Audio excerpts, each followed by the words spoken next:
Hi friends, welcome to Praveen sir classes. మొదటిసారి మన YouTube ఛానల్ని చూస్తున్న ప్రతి ఒక్క అభ్యర్థి ఇప్పుడే మన ఛానల్ని సబ్స్క్రైబ్ చేయండి. ఈ వీడియో కనుక నచ్చినట్లయితే లైక్ చేయండి. మీ ఫ్రెండ్స్ అందరికీ పోటీ పరీక్షలకు ప్రిపేర్ అవుతున్న ప్రతి ఒక్క ఆస్పిరెంట్కి ఈ వీడియో లింక్ని షేర్ చేయండి. ఇక ఈరోజు నవంబర్ 2, 2025 వార్తలు నిలిచిన జాతీయ, అంతర్జాతీయ, రాష్ట్రీయ అంశాల గురించి, వార్తలు నిలిచిన వ్యక్తులు, అవార్డులు, పుస్తకాలు, మరి క్రీడా సంబంధిత సమాచారం, ఒక్కొక్క అంశాన్ని వివరంగా తెలుసుకుందాం. అంతకంటే ముందుగా నిన్నటి డైలీ కరెంట్ అఫైర్స్ వీడియోలో అడిగిన ప్రశ్నకి వివరణతో కూడిన సమాధానాన్ని చూద్దాము. సో ప్రశ్న వచ్చేసి ఎకానమీ సబ్జెక్ట్లో భాగంగా ఒక కాంటెంపరీ టాపిక్ని అడగడం జరిగింది. ఆల్రెడీ మన డైలీ కరెంట్ అఫైర్స్ వీడియోలో డిస్కస్ చేసిన టాపికే. ప్రశ్నని మరొకసారి చూడండి.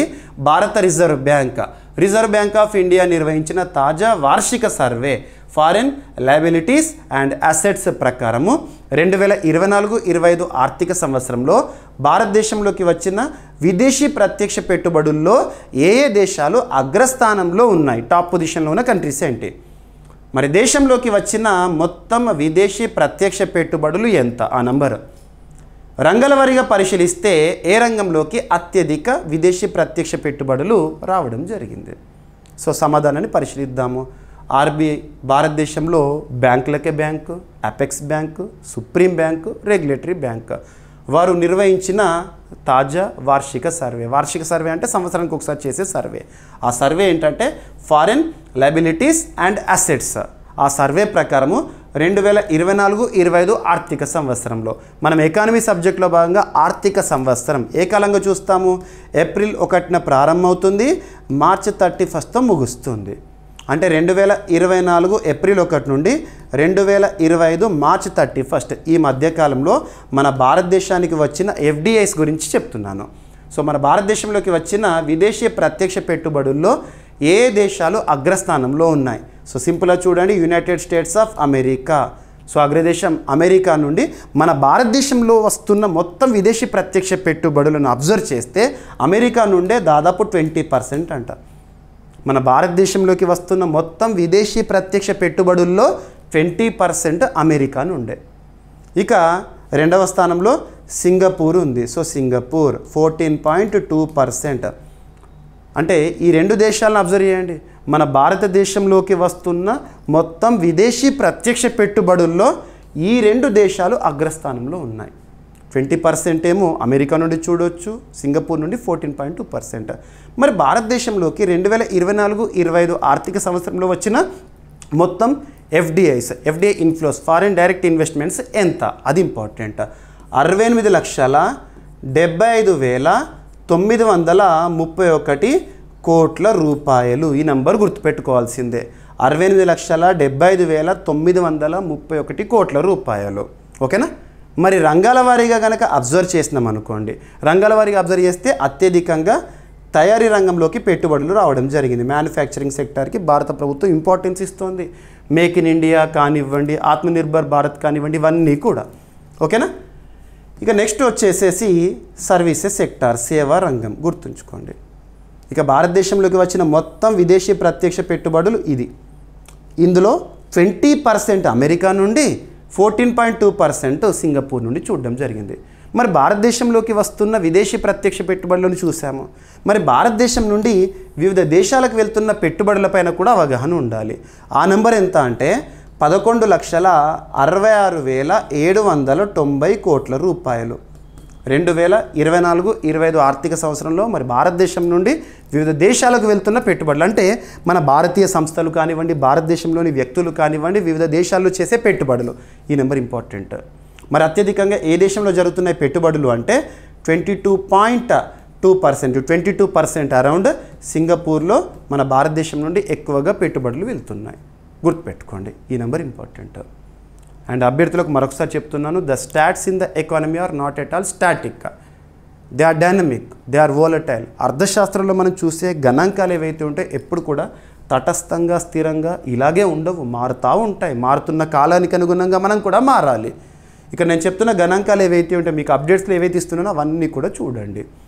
అండ్ అందులోనూ మరి ఎఫ్డిఐ పాత్ర ఎలా ఉంటుంది ఆర్థిక వ్యవస్థ పైన అంటే ఏ దేశంలోకైనా, ఏ రాష్ట్రంలోకైనా, ఏ ప్రాంతానికైనా ఎంత ఎక్కువ మొత్తంలో విదేశీ ప్రత్యక్ష పెట్టుబడులు వస్తే అంత గొప్పగా ఆర్థిక వ్యవస్థ ఉంటుంది, పాజిటివ్ గ్రోత్ రేట్ అనేది నమోదవుతుంది.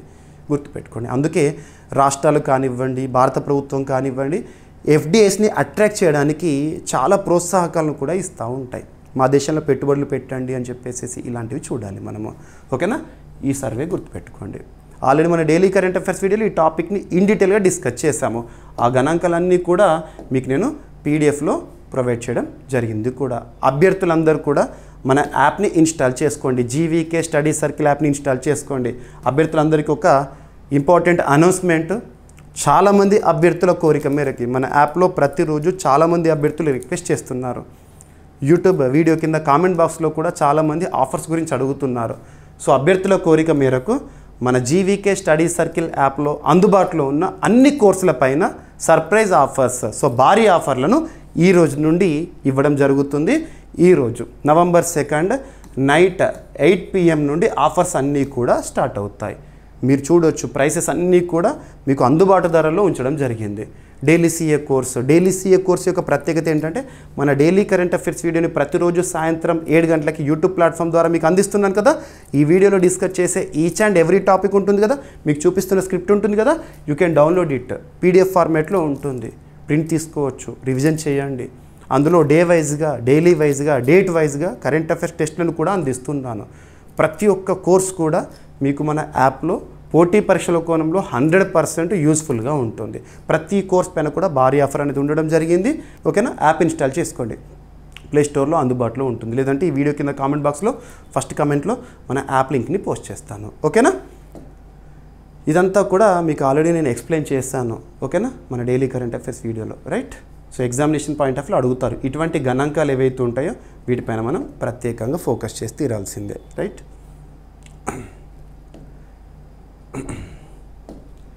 ఇక ఈరోజు మన ఫస్ట్ టాపిక్ జిఎస్టీ గణాంకాలకు సంబంధించి.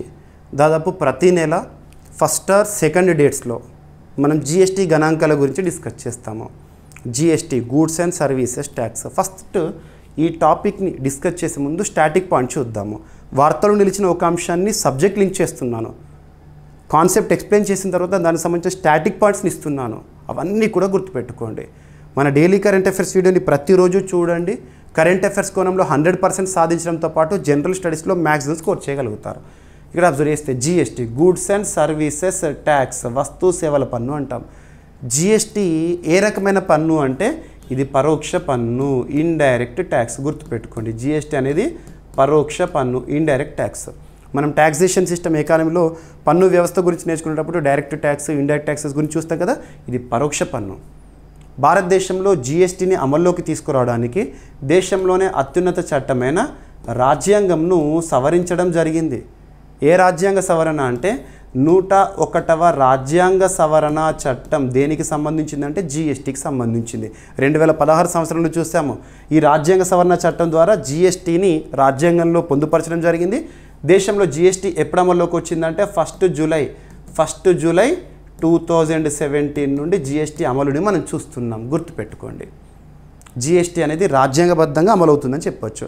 మరి రాజ్యాంగ సవరణ చట్టం ద్వారా రాజ్యాంగంలో మార్పులు వచ్చినాయి. అందులో భాగంగా ఒక ఆర్టికల్ 279A, ఆర్టికల్ 279 క్యాపిటల్ ఏ ఏం చెప్తుంది? జిఎస్టీ కౌన్సిల్ గురించి చెప్తుంది. జిఎస్టీ కౌన్సిల్కి ఎక్స్ అఫిషియో చైర్పర్సన్గా మినిస్ట్రీ ఆఫ్ ఫైనాన్స్ మంత్రి ఎవరైతే ఉంటారో వారే విధులు నిర్వర్తిస్తారు. వీరే భారతదేశంలో జిఎస్టీ స్లాబ్స్ని డిసైడ్ చేస్తారు. అంటే ఏ వస్తువు ఏ పన్ను పరిధిలోకి వస్తుందని చెప్పేసేసి. జిఎస్టీ అమల్లోకి వచ్చినప్పటి నుండి మనం చూస్తున్న స్లాబ్స్ ఏంటి? 0%, 5%, 12%, 18%, 28% ఇలా. రీసెంట్గా 2025 సెప్టెంబర్ 22 నుండి జిఎస్టీ రీఫార్మ్స్ని కూడా మనం చూస్తున్నాము. ఈ స్లాబ్స్ అన్నిటిని కూడా మార్పులు చేశారు. ప్రస్తుతం భారతదేశంలో 5%, 18% స్లాబ్స్ని ఉంచడం జరుగుతుంది. జిఎస్టీ రీఫార్మ్స్ ఎప్పుడు అమల్లోకి వచ్చినాయి అంటారు. ఇక జిఎస్టీకి సంబంధించి గణాంకాలను ప్రతి నెలకి సంబంధించి ఆ నెల ముగియగానే మినిస్ట్రీ ఆఫ్ ఫైనాన్స్ వారు అఫిషియల్గా రిలీజ్ చేస్తారు. ఇప్పుడు నెల ముగియగానే అంటే ఏంటి? అక్టోబర్ మంత్ ముగిసింది. అక్టోబర్ 31 అయిపోయింది కదా. ఇక జిఎస్టీ గణాంకాలు మనం చూసాము. గడిచిన నెలకు గాను అంటే అక్టోబర్ నెలకు గాను జిఎస్టీ రూపంలో ఎంత వసూలైనాయి అంటే 1.96 lakh crore rupees. 1.96 lakh crore rupees ఒక నెలకి గాను జిఎస్టీ. ఇక జిఎస్టీకి సంబంధించి మనము గణాంకాల్లో ఒక ఇంపార్టెంట్ ఏంటంటే ఈ ఆర్థిక సంవత్సరం మొదటి నెల, ఈ ఆర్థిక సంవత్సరం మొదటి నెల అంటే 2025 ఏప్రిల్ నెలకి గాను భారతదేశంలో జిఎస్టీ రూపంలో వసూలైన మొత్తం ఎంత అంటే 2.37 lakh crore రూపీస్. గుర్తుపెట్టుకోండి, ఎగ్జామినేషన్లో అడుగుతారు, ఇది ఇంపార్టెంట్, ఇది రికార్డు. జిఎస్టీ వసూలు జిఎస్టీ అమల్లోకి వచ్చినప్పటి నుండి highest GST collections for single month. ఇక గడిచిన ఆర్థిక సంవత్సరం 2024-25 ఆర్థిక సంవత్సరం మొత్తాన్ని కనుక చూస్తే almost around 22 lakh crore rupees GST రూపంలో వసూలైంది. గుర్తుపెట్టుకోండి. అలా నెలకి సంబంధించి మనం చూస్తూ ఉంటాము. గడిచిన నెల అక్టోబర్ నెలలో జిఎస్టీ వసూలు 1.96 lakh crore రూపీస్. ఓకేనా, సరిపోతుంది. ఇక దేశంలో జిఎస్టీ వసూలు నిరంతరం పెరుగుతున్నాయి. అక్టోబర్ నెలలో మొత్తం 1.96 lakh crore రూపీస్ జిఎస్టీ రూపంలో వసూలైనట్టు కేంద్ర ప్రభుత్వం వెల్లడించింది. గత సంవత్సరం ఇదే నెలలో వసూలైన 1.87 lakh crore రూపీస్తో పోలిస్తే 4.6% వృద్ధి నమోదైంది. అయితే ప్రస్తుత ఆర్థిక సంవత్సరం ఇది అత్యల్ప నెలవారీ వృద్ధి. ప్రస్తుత ఆర్థిక సంవత్సరం అంటే 2025 ఏప్రిల్ నుండి కనుక గమనించినాం అనుకోండి, ఇది తక్కువ వసూళ్ళు అంట. ఓకేనా, సరిపోతుంది. రైట్. ఇక అక్టోబర్లో వసూలైన మొత్తం జిఎస్టీలో దేశీయ వసూళ్ళు వచ్చేసేసి 1.45 lakh crore రూపీస్, దిగుమతులపై జిఎస్టీ వచ్చేసి 50,884 crore రూపీస్. రైట్. ఇక రాష్ట్రాల వారీగా జిఎస్టీ వృద్ధిని కనుక మనం అబ్జర్వ్ చేసినాం అనుకోండి, కర్ణాటక, మహారాష్ట్ర, గుజరాత్, తమిళనాడు, హర్యానా, ఉత్తరప్రదేశ్ రాష్ట్రాలు జిఎస్టీ వసూలు 2 అంకెల వృద్ధి రేటు నమోదు చేసినాయి. ఆ రాష్ట్రాల్లో తయారీ రంగం, సేవల విభాగం పండుగ సీజన్లో అధిక కొనుగోళ్లు వృద్ధికి దోహదపడ్డాయంట. సో జిఎస్టీకి సంబంధించిన బేసిక్ పాయింట్స్ ఇవన్నీ కూడా చూడండి, ఎగ్జామినేషన్ పాయింట్ ఆఫ్ వ్యూలో అడగవచ్చు. ఓకేనా.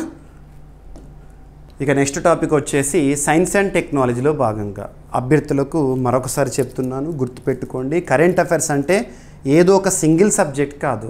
మనం జనరల్ స్టడీస్లో భాగంగా నేర్చుకునే ఒక్కొక్క సబ్జెక్ట్ ఉంటుంది కదా, polity, economy, geography, history, science and technology, environment and etcetera. ఆయా సబ్జెక్టుల వారీగా వచ్చే అప్డేటెడ్ ఇన్ఫర్మేషనే కరెంట్ అఫైర్స్. వార్తలో నిలిచిన ఒక అంశాన్ని ఖచ్చితంగా సబ్జెక్ట్ లింక్ చేసుకోవాలి, బేసిక్స్ చూడాలి, కాన్సెప్ట్ అర్థం చేసుకోవాలి, తర్వాత స్టాటిక్ పాయింట్స్ని అడిషన్గా ఇవ్వాలి. ఈ విధమైన ప్రిపరేషన్, ఈ విధమైన స్ట్రాటజీతోనే మీరు ప్రిపరేషన్ కొనసాగించండి. సో ఇక్కడ అబ్జర్వ్ చేస్తే ఈరోజు చూసాము నవంబర్ 2. సో నవంబర్ 2 సాయంత్రం 5:30 సమయంలో ఇస్రో చేసిన అద్భుతమైన ప్రయోగం విజయవంతమైంది. ISRO, Indian Space Research Organisation, భారతదేశంలో అంతరిక్ష రంగంలో అద్భుతమైన పరిశోధనలు చేస్తోంది. అంతర్జాతీయ స్థాయిలో ఇస్రో చాలా వరకు కూడా ప్రత్యేక ప్రశంసలు పొందింది. గతంలో ఆదిత్య L1 విషయంలో కానివ్వండి, చంద్రయాన్ 3 విషయంలో కానివ్వండి, ఇక భవిష్యత్తులో మన సొంతగా భారతీయ అంతరిక్ష స్టేషన్ని నిర్మించుకోబోతున్నాం, గగన్యాన్ ప్రయోగం పైన ప్రత్యేకంగా దృష్టి పెడుతున్నాము, ఇవన్నీ కూడా. ఇక ఈ రోజు జరిగిన ప్రయోగం యొక్క ప్రత్యేకతలు, ఇటువంటి ప్రయోగాల గురించి మనకు పోటీ పరీక్షలు ఎలా అడుగుతారంటే లాంచ్ వెహికల్ పేరేంటి, ఆ లాంచ్ వెహికల్ పేరేంటి, అందులో పంపించిన ఉపగ్రహం లేదా ఉపగ్రహాల పేర్లు చూడాలి, శాటిలైట్స్. మరి ఆ శాటిలైట్ల యొక్క ఉపయోగం ఏంటి? లాంచ్ వెహికల్ లేదా రాకెట్ అంటాం, రాకెట్, లాంచ్ వెహికల్ లేదా రాకెట్. సో ఈరోజు జరిగిన ప్రయోగము, ఆ లాంచ్ వెహికల్ పేరేంటంటే LVM-3 M5, launch vehicle mark 3 M5 ప్రయోగము. ఇది రాకెట్ పేరు, లాంచ్ వెహికల్ పేరు. మరి ఇందులో పంపించిన ఉపగ్రహం శాటిలైట్ పేరేంటి అంటే CMS-03. ఇది ఒక కమ్యూనికేషన్ శాటిలైట్. గుర్తుంచుకోండి, పేలోడ్ని ముందు భాగంలో ఉంచుతారు రాకెట్లో, ఇదంతా బేసిక్ థింగ్. కమ్యూనికేషన్ వ్యవస్థలో చాలా కీలకమైన ఉపగ్రహాన్ని ఈరోజు నింగిలోకి పంపించడం జరిగింది. ఇస్రో చేసిన విజయవంతమైన ప్రయోగము. అందుకు ఉపయోగించిన రాకెట్ పేరు గుర్తుంచుకోండి, లాంచ్ వెహికల్ మార్క్ 3 M5. అందులో పంపించిన ఉపగ్రహం పేరు గుర్తుంచుకోండి. ఉద్దేశం ఏంటి? కమ్యూనికేషన్ ఉపగ్రహము. మరి నిర్దేశిత లక్ష్యం ఏంటి? ఏ ఆర్బిట్లో ప్రవేశపెడతారంటే జియో స్టేషనరీ ఆర్బిట్లో ప్రవేశపెట్టడం జరుగుతుంది. ఇప్పటివరకు భారతదేశం నుండి జరిగిన జియో స్టేషనరీ ఆర్బిట్ ప్రయోగాల్లో అత్యంత బరువు ఉన్న ఒక ఉపగ్రహంగా చెప్పవచ్చు, ప్రయోగంగా చెప్పవచ్చు. ఓకేనా. సో ఇక్కడ ముఖ్యంగా మరి కమ్యూనికేషన్ శాటిలైట్ ఎందులో కీలకం కానుంది అంటే పౌర కమ్యూనికేషన్ వ్యవస్థలో కానివ్వండి, నావికా దళానికి కావాల్సిన సమాచారాన్ని అందించడంలో కూడా ఇది కీలక పాత్ర పోషించబోతోంది. భారత్ మరియు చుట్టుపక్కల సముద్ర ప్రాంతాల్లో సమాచారాన్ని అందించడం కోసం ఉద్దేశించబడింది. సో ఎక్కడి నుండి జరిగింది ప్రయోగము? తిరుపతి జిల్లా షార్ కేంద్రం నుండి, శ్రీహరికోట కేంద్రం నుండి ఈ ప్రయోగం అనేది సెకండ్ లాంచ్ ప్యాడ్ నుండి ఇందాకే మనం చూసాము. అద్భుతమైన బ్రేకింగ్ న్యూస్గా చూస్తున్నాం ఇంకా కూడా. ఓకేనా? సో జియో స్టేషనరీ ఆర్బిట్ ఉపగ్రహం యొక్క బరువు ఎంత అంటారు? 4400 కిలోగ్రాములు, 4.4 టన్స్ అంట. ఇది ఇస్రో ఇప్పటి వరకు భూస్థిర కక్ష జియో స్టేషనరీ ఆర్బిట్లో ప్రవేశపెట్టే అత్యంత బరువైన ఉపగ్రహము. అలా జియో స్టేషనరీ ఆర్బిట్లో ప్రవేశపెట్టే ప్రయోగాల విషయంలో భారత్ ఒక సరికొత్త చరిత్రను సృష్టించింది ఈ ప్రయోగం ద్వారా. గుర్తుపెట్టుకోండి. Indian Space Research Organisation head quarter వచ్చేసి బెంగళూరు. ప్రస్తుతం వి నారాయణన్ గారు విధులు నిర్వర్తిస్తున్నారు ఇస్రో చైర్మన్ లేదా చీఫ్గా. పౌర కమ్యూనికేషన్ సేవల కోసం ఉద్దేశించబడింది ఇది. అండ్ వ్యూహాత్మక రక్షణ కమ్యూనికేషన్, నావికా సేవల కోసము ఇది ఉద్దేశించబడింది. సరిపోతుంది. లాంచ్ వెహికల్ మార్క్ 3 ఇస్రో అభివృద్ధి చేసిన అత్యంత శక్తివంతమైన 3 స్టేజ్ రాకెట్. భారతీయ హెవీ లిఫ్ట్ రాకెట్గా ప్రసిద్ధి. హెవీ లిఫ్ట్ అని ఎందుకంటున్నారంటే అంత బరువు 4400 కిలోల బరువు ఉన్నదాన్ని నింగిలోకి ప్రవేశపెట్టాలి, అది కూడా జియో స్టేషనరీ ఆర్బిట్లో ప్రవేశపెట్టాలంటే ఆ శక్తి కావాలి. ఓకేనా? చంద్రయాన్ 3 మరియు గగన్యాన్ ప్రోగ్రాంలో కీలక పాత్ర పోషించబోతోంది ఇది. ఓకేనా? సో చంద్రయాన్ 3 ఇప్పటికే చూసాం సక్సెస్. 2023 ఆగస్టు 23 సాయంత్రం 6 గంటలకి మనం లైవ్లో చూసాము. చంద్రుని యొక్క దక్షిణ ధ్రువంలో ల్యాండ్ అవ్వడం ఆ మిషన్ యొక్క ఉద్దేశము. Moon's south pole, Vikram lander, Pragyan rover అవన్నీ కూడా చూసాము. నేషనల్ స్పేస్ డేగా ఆగస్టు 23ని చంద్రయాన్ 3 సక్సెస్కి ఆధారంగానే మనం జరుపుకుంటున్నాము. సిఎంఎస్ శాటిలైట్ సిరీస్ ఏంటంటే దేశీయ కమ్యూనికేషన్ సేవల కోసం రూపొందించబడిన ఆధునిక ఉపగ్రహ శ్రేణి. సరిపోతుంది. ఓకేనా? ఇక సతీష్ ధవన్ స్పేస్ సెంటర్ 1971లో ప్రారంభము. శ్రీహరికోట ఆంధ్రప్రదేశ్, ప్రస్తుతం తిరుపతి జిల్లా. ఓకేనా? ఎక్కడ శాటిలైట్ తయారైనా, ఎక్కడ విడిభాగాలు తయారైనా లాంచ్ అవ్వాల్సింది మాత్రం రాకెట్ని నింగిలోకి ప్రవేశపెట్టాలంటే మాత్రం ఖచ్చితంగా ఇక్కడికి రావాల్సిందే. రైట్? ఎనఫ్. ఇక మొట్టమొదటి, తొలి, అతిపెద్ద, అతి చిన్న, అతి పొడవైన ఇలాంటి ప్రత్యేక పదాలతో కూడిన కరెంట్ అఫైర్స్ని మనము సూపర్లేటివ్స్గా డిస్కస్ చేస్తున్నాము. ఒక సూపర్లేటివ్ టాపిక్. ప్రధాని నరేంద్ర మోదీ గారు ఛత్తీస్గఢ్ రాష్ట్ర పర్యటనలో భాగంగా నవంబర్ 1 రోజున, నిన్న క్లాస్లో మనం డిస్కస్ చేశాము, అక్కడ నూతన శాసనసభని ప్రారంభించారు. నిన్నటి యొక్క ప్రత్యేకత ఏంటి? ఛత్తీస్గఢ్ రాష్ట్ర చరిత్రలో 25 వసంతాలు, రాష్ట్రం ఏర్పడి 25వ వసంతము. ఛత్తీస్గఢ్ రాష్ట్రం 2000 సంవత్సరం 2000 ఇయర్ నవంబర్ 1న మధ్యప్రదేశ్ నుండి ఏర్పాటైంది. సో 25వ యానివర్సరీ సందర్భంగా శాసనసభ నిర్మాణాన్ని మనం చూసాము. గిరిజన సంస్కృతిని ప్రతిబింబించేలా అద్భుతంగా కట్టడము. ఇక ఈ పర్యటనలో భాగంగా భారత ప్రధానమంత్రి నరేంద్ర మోదీ గారు ఛత్తీస్గఢ్ రాష్ట్రంలో రాయ్పూర్లో ఒక మ్యూజియంని ప్రారంభించారు. ఆ మ్యూజియం యొక్క ప్రత్యేకత ఏంటంటే భారత తొలి డిజిటల్ గిరిజన స్వాతంత్ర సంగ్రామ వీరుల museum. So PM Modi inaugurates tribal freedom fighter museum in now Raipur. గుర్తుంచుకోండి, ట్రైబల్ ఫ్రీడమ్ ఫైటర్ మ్యూజియం దేశంలోనే మొట్టమొదటిది. ఓకేనా? సో ఇక్కడ అబ్జర్వ్ చేస్తే ప్రధాని నరేంద్ర మోదీ గారు నవంబర్ 1న షహీద్ వీర్ నారాయణ్ సింగ్ స్మారక గిరిజన స్వాతంత్ర సంగ్రామ వీరుల మ్యూజియంని ప్రారంభించారు. సో పేరు గుర్తుంచుకోండి, వెరీ వెరీ ఇంపార్టెంట్. ఎక్కడ ఉంది, ప్రత్యేకత ఏంటి అంటారు. ఇది భారతదేశంలో ఏర్పాటు చేయబడిన మొదటి డిజిటల్ గిరిజన మ్యూజియం. డిజిటల్. సో మనకు డిస్ప్లే పైన వాటికి సంబంధించి ప్రత్యేకతలన్నీ కూడా చూపిస్తారు. డిజిటల్ మ్యూజియం ఇది. ఫిజికల్గా అక్కడ ఎటువంటి విగ్రహాలు కానీ ఉండవు, మొత్తం కూడా డిజిటలే. ఓకేనా?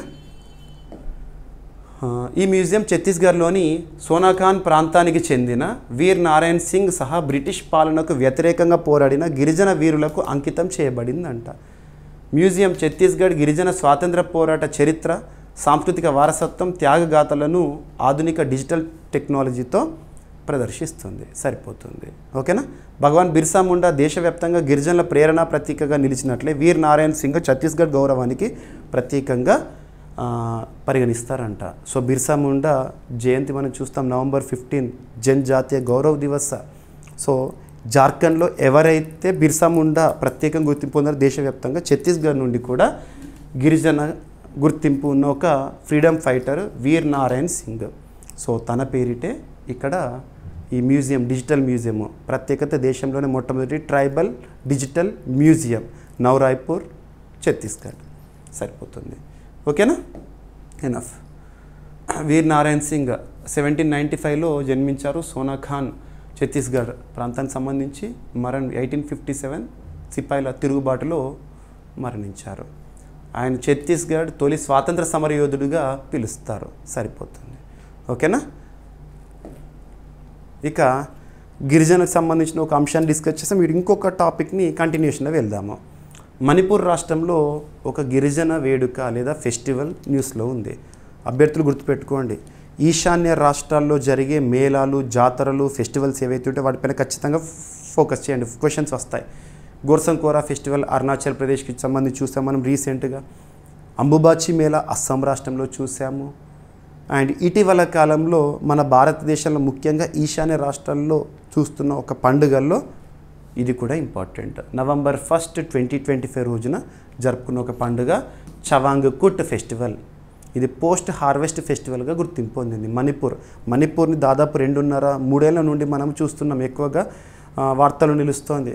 అక్కడ 2 వర్గాల మధ్య ఘర్షణ, కుకీలు, మైతేయిలు.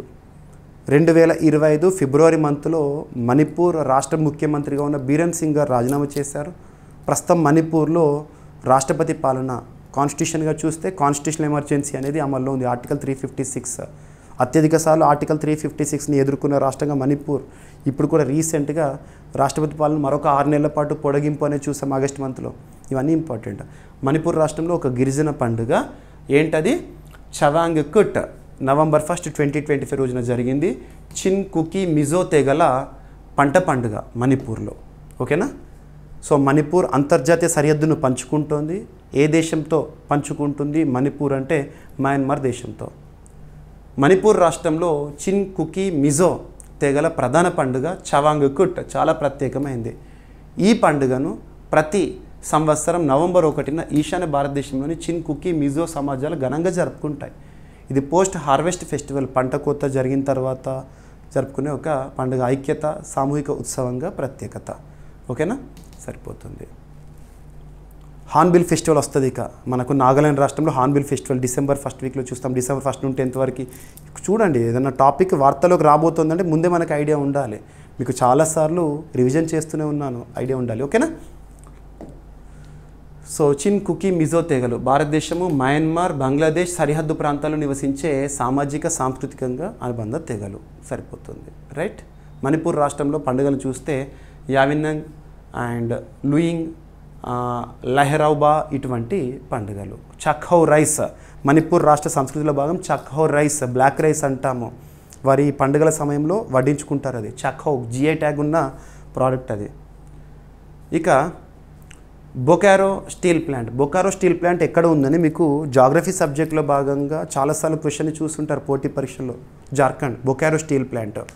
సో బొకారో స్టీల్ ప్లాంట్ వారు మ్యానుఫ్యాక్చర్ చేసిన ఒక ప్రత్యేకం అదేంటో చూద్దాము. వ్యవసాయ యంత్రాలకు ప్రత్యేకంగా 28 MnB5 grade manganese boron steel అభివృద్ధి. దీన్ని ఎవరు అభివృద్ధి చేశారంటే Bokaro steel plant. 28 MnB5 made in India. So వ్యవసాయ పరికరాల తయారీకి ఉపయుక్తంగా ఉండే ఒక స్టీల్, ప్రత్యేక స్టీల్ అని గుర్తుంచుకోండి. Steel authority of India limited sale. Steel authority of India లిమిటెడ్కు చెందిన బొకారో స్టీల్ ప్లాంట్ దేశంలోనే తొలిసారి, సూపర్లేటివ్ టాపిక్, దేశంలోనే తొలిసారిగా 28 MnB5 grade manganese boron, MnB అంటే మ్యాంగనీస్ బోరాన్ స్టీల్ అభివృద్ధి అనేది జరిగింది. దీన్ని ఎవరు అభివృద్ధి చేశారు? మ్యాంగనీస్ బోరాన్ స్టీల్ అభివృద్ధి. ఏ సంస్థ? Bokaro steel plant. ఓకేనా? ఈ నూతన లోహం సో ఈ లోహం అనేది ప్రధానంగా వ్యవసాయ యంత్రాల తయారీ కోసం రూపొందించబడిందంట. వ్యవసాయ రంగంలో ఉపయోగపడే పెద్ద పెద్ద పనిముట్లు కానీ ఉంటాయి కదా, వాటి తయారీలో ఈ స్టీల్ అనేది అద్భుతంగా ఉంటుందంట. ఈ ఆవిష్కరణ భారతదేశం పరిశ్రమ వ్యవసాయ స్వావలంబన దిశగా మరో అడుగుగా పరిగణించబడుతుంది. ఓకేనా? 28 MnB5 మ్యాంగనీస్ బోరాన్ స్టీల్లో మధ్యస్థ స్థాయి కార్బన్, మ్యాంగనీస్ బోరాన్, క్రోమియం మిశ్రమం ఉండి అత్యధిక కాఠిన్యం, బలం మరియు ర్యాపిడ్ నిరోధకతను కలిగిస్తుంది. అడ్వాన్స్డ్ స్టీల్ అని చెప్పొచ్చు. ఈ లోహం ప్లావ్షేర్స్, కల్టివేటర్ బ్లేడ్స్, డిస్క్ హారోస్, షవెల్స్ అటువంటి వాటి తయారీలో కీలకంగా ఉండబోతోంది. రైట్? ఈ కొత్త గ్రేడ్ పరిచయం చేసినప్పటి నుంచి ఈ ప్లాంట్ ఇప్పటికీ 60,000 టన్నులకు పైగా ఉత్పత్తి చేసిందంట. Right. Steel authority of India ఏదైనా ఒక సంస్థ గురించి, జాతీయ స్థాయిలో ప్రముఖ సంస్థ గురించి మనం డిస్కస్ చేసినప్పుడు ఆ సంస్థ ఏ సంవత్సరంలో ఏర్పాటైంది, హెడ్ క్వార్టర్ ఎక్కడ, ప్రత్యేకత ఏంటో చెప్తున్నాను మీకు. చూడండి, 1973 ఇయర్లో steel authority of India limited ఏర్పాటైంది. న్యూఢిల్లీ కేంద్రం పనిచేస్తుంది. ఇది ప్రభుత్వ రంగంలోని ప్రముఖ ఉక్కు తయారీ సంస్థ. బొకారో స్టీల్ ప్లాంట్ స్థాపన 1964లో జరిగింది. జార్ఖండ్ రాష్ట్రంలో ఉంది, గుర్తుపెట్టుకోండి. ఓకేనా. దీని నిర్మాణంలో రష్యా కూడా కీలక పాత్ర పోషించింది. ఇది బొకారో స్టీల్ ప్లాంట్.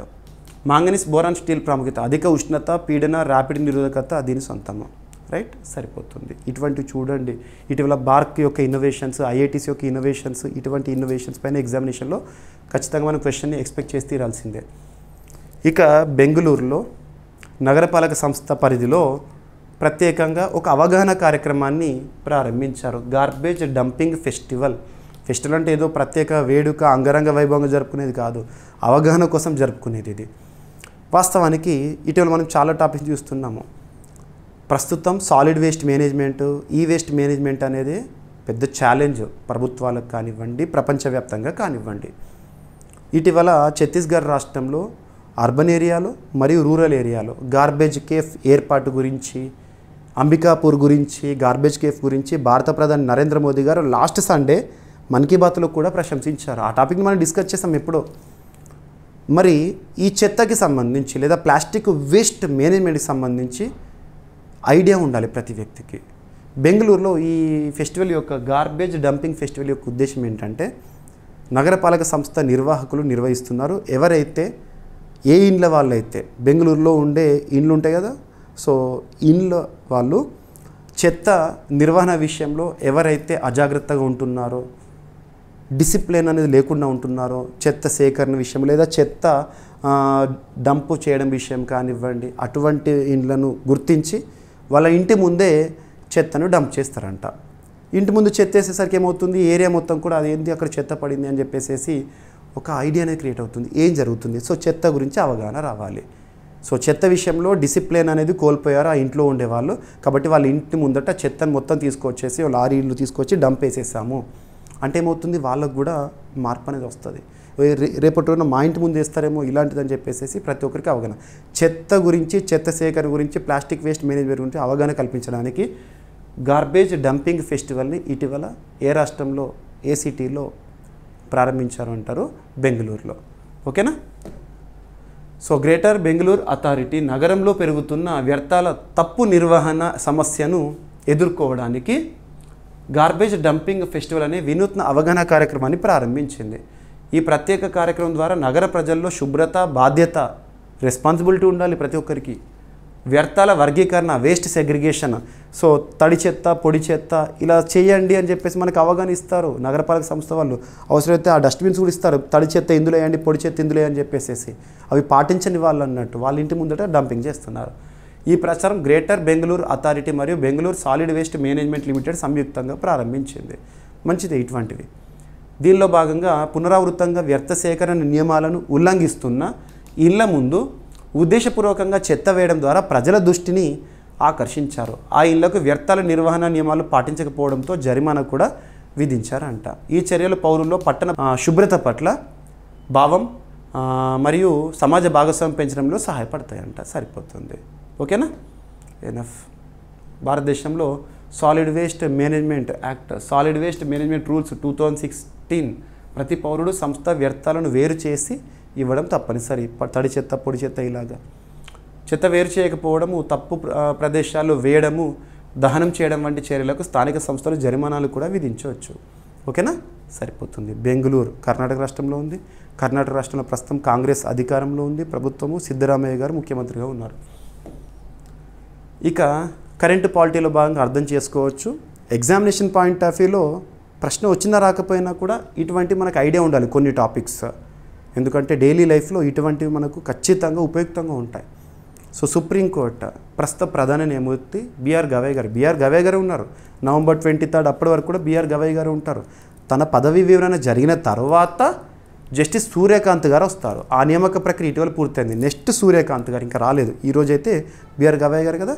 సో రీసెంట్గా నిన్నటి రోజున సుప్రీంకోర్టు ఒక కీలక తీర్పులో ఏం ప్రకటించింది అంటే న్యాయవాదులకు సమన్లు జారీ చేసే అధికారము, న్యాయవాదులు ఉంటారు కదా, అడ్వకేట్స్ ఉంటారు కదా, వాళ్లకు సమన్లు జారీ చేసే అధికారము దర్యాప్తు సంస్థలకు ఉండదు అని చెప్పేసేసి. దర్యాప్తు సంస్థలు అంటే ఈడీ ఎన్ఫోర్స్మెంట్ డైరెక్టర్ కానివ్వండి, లేదంటే సిబిఐ కానివ్వండి, సిఐడి ఉంటాయి, వాళ్లకు న్యాయవాదులు ఉంటారు కదా, అడ్వకేట్స్కి సమన్లు జారీ చేసే అధికారం ఉండదని ప్రత్యేకంగా చెప్పింది. సో నిందితులకు న్యాయ సలహా ఇస్తున్న న్యాయవాదులకు దర్యాప్తు సంస్థలు లేదా అధికారులు స్వయంగా సమన్లు జారీ చేయడం చట్టబద్ధం కాదని సుప్రీంకోర్టు స్పష్టం చేసింది. ఈ విషయం ఎన్ఫోర్స్మెంట్ డైరెక్టరేట్ సీనియర్ న్యాయవాదులకు సమన్లు జారీ చేసిన కంటెక్స్ట్లో చెప్పారు. రీసెంట్గా ఈడీ కొంతమంది సీనియర్ న్యాయవాదులకు సమన్లు జారీ చేసిందంట. ఆ విషయంలో సుప్రీంకోర్టు సుమోటోగా స్వీకరించింది. సుమోటోగా అంటే ఎవరో కేసు వేయాల్సిన అవసరం లేదు, సుప్రీంకోర్టు సొంతంగా తనకు తాను స్వీకరించే కేసులు సుమోటోగా చెప్పింది, న్యాయ వ్యవస్థకు సంబంధించింది కాబట్టి. ఓకేనా. చాలా వరకు మీరు చూడండి, అడ్వకేట్స్ కొన్ని సలహాలు ఇస్తారు, ఆ సలహాలు అనేవి ఎవరికైనా ఇస్తారు. ఆ విషయంలో వీళ్ళకు సమన్లు జారీ చేయడం అనేది మీకు అధికారం లేదు, చట్టబద్ధం కాదు అని చెప్పేసి సుప్రీంకోర్టు. ప్రధాన న్యాయమూర్తి జస్టిస్ బిఆర్ గవై గారి నేతృత్వంలోని త్రిసభ్య ధర్మాసనం అక్టోబర్ 31న ఈ తీర్పును వెలువరించింది. ధర్మాసనం పేర్కొన్నది ఏంటంటే న్యాయవాది మరియు కక్షిదారుడి మధ్య జరిగే సంభాషణను రహస్యంగా ఉంచే హక్కు న్యాయవాదులకు ఉంది. దర్యాప్తు సంస్థలు ఎలాంటి మినహాయింపులు లేకుండా న్యాయవాదులను సమన్లు జారీ చేయరాదు. సమన్లు ఇవ్వాలంటే ఇది భారతీయ లేదా ఇండియన్ ఎవిడెన్స్ యాక్ట్ సెక్షన్ 132లో పేర్కొన్న మినహాయింపుల పరిధిలోకి రావాలని ప్రత్యేకంగా చెప్పారు. ఈ సెక్షన్స్ ఇవన్నీ కూడా జస్ట్ చూడండి. ఇక్కడ టాపిక్ ఏంటి, వార్తాపత్రికలో కవర్ అయిపోయింది. సో మీరు అబ్జర్వ్ చేస్తే ఈనాడు పేపర్లో కానివ్వండి, జాతీయ స్థాయిలో ప్రముఖ వార్తాపత్రికలు కానివ్వండి, ఈ టాపిక్ కవర్ అయింది, అబ్జర్వ్ చేయొచ్చు.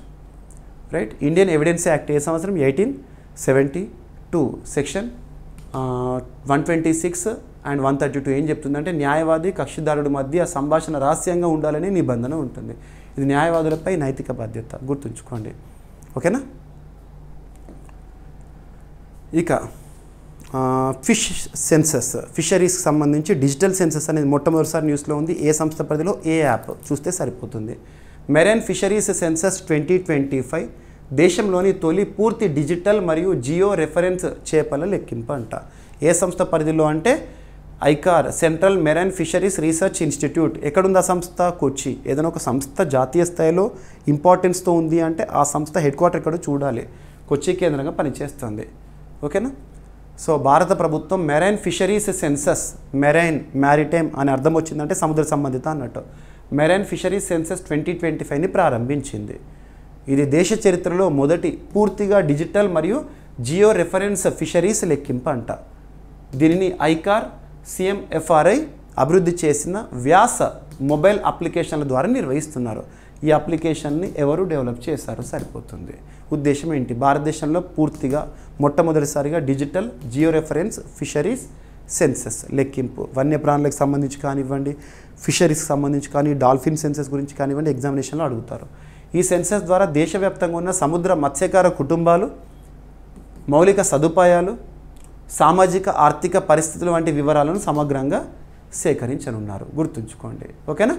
ఈ సెన్సస్ పూర్తిగా భారత ప్రభుత్వ మత్స్యశాఖ డిపార్ట్మెంట్ ఆఫ్ ఫిషరీస్ నిధులతో జరుగుతుంది. దీన్ని central Marine Fisheries Research institute అమలు చేస్తుంది. ఓకేనా. ఏ యాప్? వీళ్ళు డెవలప్ చేసిన వ్యాస్ మొబైల్ యాప్ ద్వారా. ఓకేనా. So Vyas vessel and yield assessment system, Vyas mobile app. ఈ యాప్ ఏదైతే ఉంటుందో మెరైన్ ఫిషరీస్ సెన్సస్ 2025 కోసం రూపొందించబడిన డిజిటల్ డేటా సేకరణ వ్యవస్థ. ఎవరు అభివృద్ధి చేశారో సరిపోతుంది. దేశంలోని చేపల లెక్కింపు వ్యవస్థను ఆధునీకరించడానికి ఇది ముఖ్య అడుగుగా చెప్పొచ్చు. Right. Central Marine Fisheries Research Institute 1947 ఇయర్లో ఏర్పాటైంది. కొచ్చి, కేరళ రాష్ట్రంలో ఉంది. ఫిషరీ సర్వే ఆఫ్ ఇండియా 1983లో ఏర్పాటైంది. ముంబై కేంద్రంగా పనిచేస్తుంది. అభ్యర్థులు అబ్జర్వ్ చేయండి, ఒక టాపిక్ లేదా ఒక సంస్థ లేదా అంతర్జాతీయ సంస్థ న్యూస్లోకి వచ్చిందంటే ఇటువంటి బేసిక్స్ నుండి కూడా ఎగ్జామినేషన్లో డైరెక్ట్ క్వశ్చన్స్ అడుగుతున్నారు. కాబట్టి ప్రతి పాయింట్ని కూడా మన క్లాస్లో కవర్ చేస్తున్నాను. సో ఇండియా పెనిన్సులా 3 వైపులా సముద్ర సరిహద్దు ఉంది. కోస్టల్ స్టేట్స్ ఉన్నాయి మనకి 9 రాష్ట్రాలు, గుజరాత్, మహారాష్ట్ర, గోవా, కర్ణాటక, కేరళ, తమిళనాడు, ఆంధ్రప్రదేశ్, ఒడిశా. సో తీరరేఖ కలిగిన రాష్ట్రాలు. దాంతోపాటు 4 కేంద్రపాలిత ప్రాంతాలు సముద్ర సరిహద్దును కలిగి ఉన్నాయి. ఇదంతా ఇంపార్టెంట్. సో గత సెన్సస్ 2010లో చివరిసారిగా చేపల లెక్కింపు అనేది జరిగింది. ఇప్పుడు 15 సంవత్సరాల తర్వాత డిజిటల్ రూపంలో పునఃప్రారంభం, డిజిటల్ రూపంలో మొదటిసారి. ఓకేనా, రైట్. ఇప్పటికే భారతదేశంలో ప్రధానమంత్రి మత్స్య సంపద యోజన ఇటువంటివి అమల్లో ఉన్నాయి ఫిషరీ సెక్టార్కి సంబంధించి. ఇక కాకినాడ, మన ఆంధ్రప్రదేశ్ రాష్ట్రంలోని కాకినాడలో విద్యుత్ నౌకల తయారీ కేంద్రం అనేది న్యూస్లో ఉంది. Electric ships. ఇక్కడ కేంద్ర మంత్రి Sarbananda Sonowal, ministry of ports, shipping, waterways, ports, shipping, waterways concern మినిస్టర్గా సర్బానంద సోనోవాల్ గారు ఉన్నారు కదా, రీసెంట్గా పర్యటించారు. ఎవరితో ఒప్పందం, అది ఇంపార్టెంట్. సో కాకినాడ కేంద్రంగా కార్యకలాపాలు నిర్వహిస్తున్న సంస్థ శాన్ మ్యారిటైమ్ షిప్పింగ్ సంస్థ విద్యుత్ నౌకల ఎలక్ట్రిక్ షిప్స్ తయారీలోకి అడుగుపెట్టింది. ఈ సంస్థ ఇటీవల ముంబైలో నిర్వహించిన ఇండియా మ్యారిటైమ్ వీక్, మనం ఇండియా మ్యారిటైమ్ వీక్ ఏంటి, ఏ డేట్స్ నుండి ఏ డేట్స్ వరకు, థీమ్ ఏంటి, ఇవన్నీ డిస్కస్ చేసాం ఆల్రెడీ. సందర్భంగా కేంద్ర నౌకాశ్రయాలు, రవాణా, జలమార్గాల మంత్రిత్వ శాఖతో ఎంఓయు ఒప్పందాన్ని కుదుర్చుకుంది. శాన్ మ్యారిటైమ్ షిప్పింగ్ సంస్థ, ministry of ports, shipping, waterways వాళ్ళ మధ్య కుదిరిన ఒప్పందంలో భాగంగా ఎలక్ట్రిక్ షిప్స్ తయారీలో నిమగ్నమవుతోంది శాన్ మ్యారిటైమ్. జపాన్, నార్వే దేశాల ఆధునిక సాంకేతిక పరిజ్ఞానంతో కాకినాడలోనే విద్యుత్ నౌకల తయారీ చేపట్టనున్నారంట. సరిపోతుంది. ఓకేనా, రైట్. శాన్ మ్యారిటైమ్ షిప్పింగ్ సంస్థ కాకినాడ కేంద్రంగా పనిచేస్తున్న సంస్థ. ఇండియా మ్యారిటైమ్ వీక్ 2025 ఆతిథ్యం ఇక్కడ ముంబైలో జరిగింది. రైట్. ఎలక్ట్రిక్ షిప్స్ ఎకో ఫ్రెండ్లీగా ఉంటాయి. పర్యావరణ ఉద్గారాలు ఏవైతే ఉంటాయో, కాలుష్య ఉద్గారాలు ఏవైతే ఉంటాయో ఆ కాలుష్య ఉద్గారాలు తగ్గింపులో ఇవి కీలకము. రైట్, సరిపోతుంది. ఇక భారత చిప్ ఎకోసిస్టమ్ వేగవంతానికి ఒక ఒప్పందము. సో సెమీకండక్టర్ రంగానికి భారత్ చాలా ఇంపార్టెన్స్ ఇస్తుంది. ఇప్పటికే ఇండియా సెమీకండక్టర్ మిషన్ కూడా అమలవుతోంది. గతంలో సెమీకండక్టర్స్ అంటే ప్రపంచంలో మోనోపోలీ తైవాన్. సో ప్రపంచం మొత్తంలో మోర్ దెన్ 90% తైవానుడే వచ్చాడు. ఇప్పుడు మన భారతదేశంలో సొంతంగా మనం చిప్ల తయారీ అనేది అద్భుతంగా ఉంటుంది. మరింత వేగవంతం చేయడానికి ఒక ఒప్పందము. భారత చిప్ ఎకోసిస్టమ్ వేగవంతానికి ఐసీఏ, జిఎస్ఏ వ్యూహాత్మక భాగస్వామ్యం అంటే ఏంటో చూడండి. India cellular and electronics association, global Semiconductor alliance Bharat.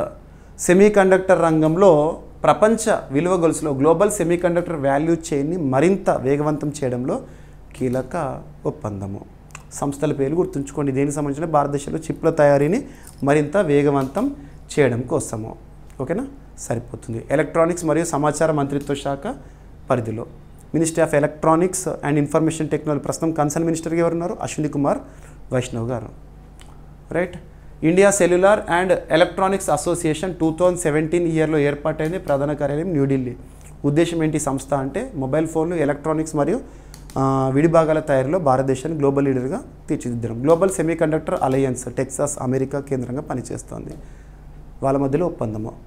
ఇక ఇండియా సెమీకండక్టర్ మిషన్ 2021 ఇయర్, భారతదేశంలో సెమీకండక్టర్ రంగాన్ని అభివృద్ధి చేయడానికి. ఓకేనా, 2030 నాటికి సెమీకండక్టర్ తయారీలో $100 బిలియన్ విలువైన ఎకోసిస్టమ్ నిర్మాణము. ఓకేనా, సరిపోతుంది. ఇక వార్తలో నిలిచిన వ్యక్తులు, వారికి సంబంధించిన సమాచారాన్ని కనుక అబ్జర్వ్ చేస్తే, టాంజానియా. ఏదైనా ఒక దేశం గురించి కానీ ఒక ప్రాంతం గురించి కానీ మనం డిస్కస్ చేస్తున్నామంటే ఆ లొకేషన్ మీకు చూపిస్తున్నాను మ్యాప్లో. సో టాంజానియా కంట్రీ ఎక్కడ ఉంటుంది, ఆఫ్రికా ఖండంలో ఉంటుంది. ఆఫ్రికా ఖండంలో ఈస్ట్ సైడ్ ఉంటుంది, ఈస్ట్ సైడ్. ఓకేనా, టాంజానియా గురించి గతంలో మనం చాలాసార్లు చూసాం. టాంజానియా, జాంజిబార్లో ఐఐటి ఏర్పాటు, ఇటువంటివి. ఆఫ్రికా ఖండంలోని ఒక దేశం టాంజానియా. ఈ దేశానికి మరొకసారి మహిళా అధ్యక్షురాలు వార్తలోకి వచ్చారు. టాంజానియా అధ్యక్షురాలిగా సమియా సులుహు హసన్, సమియా సులుహు హసన్ అధ్యక్షురాలిగా ఇటీవల జరిగిన ఎన్నికల్లో విజయడంక మోగించారు. పేరు గుర్తుంచుకోండి, ఏ దేశమో సరిపోతుంది. ఓకేనా, సో టాంజానియా అధ్యక్షురాలు సమియా సులుహు హసన్ ఇటీవల జరిగిన ఎన్నికల్లో అపూర్వ విజయాన్ని సాధించారు. ఓకేనా, ఆమె మొత్తం పోలైన ఓట్లలో 97%కి పైగా రావడం జరిగిందంట. దేశ పరిపాలనా రాజధాని డోడోమాలో జరిగిన కార్యక్రమంలో అధికారులు ఆమెను విజేతగా ధృవీకరిస్తూ సర్టిఫికేట్ని కూడా అందజేశారు. సరిపోతుంది. ఓకేనా, సమియా సులుహు హసన్ 2021లో అప్పటి అధ్యక్షుడు జాన్ పొంబే మగుఫులి మరణించడంతో టాంజానియా తొలి మహిళా అధ్యక్షురాలిగా ప్రారంభమైంది తన అధ్యక్షురాలి కెరీర్ అనేది. ఇప్పుడు మరొకసారి టాంజానియా దేశంలోనే మొట్టమొదటి మహిళా అధ్యక్షురాలు అప్పుడు 2021లో తన గురించి మనం డిస్కస్ చేసాం.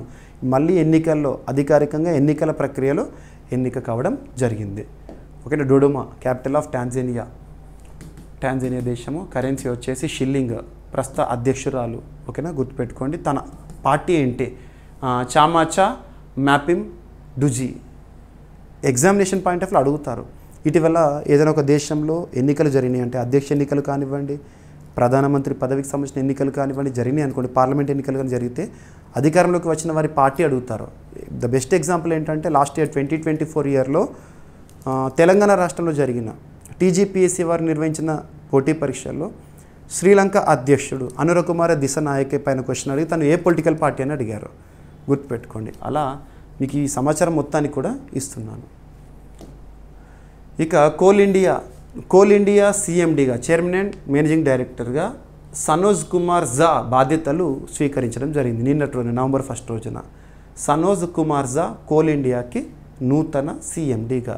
ఎగ్జామ్లో ఇంపార్టెంట్. ఎందుకు ఇంపార్టెంట్ అని చెప్తున్నా అంటే ద బెస్ట్ ఎగ్జాంపుల్ జూన్ 1, 2025 రోజున ఆంధ్రప్రదేశ్ రాష్ట్రంలో జరిగిన ఏపీ కానిస్టేబుల్ మెయిన్స్ ఎగ్జామినేషన్లో ఇటువంటి క్వశ్చన్స్ అడిగారు. కొన్ని సంస్థలు, ఆ సంస్థలకు ప్రస్తుతం చీఫ్గా, చైర్మన్గా, సిఎండిగా ఎవరు ఉన్నారని చెప్పేసేసి. సో గుర్తుపెట్టుకోండి.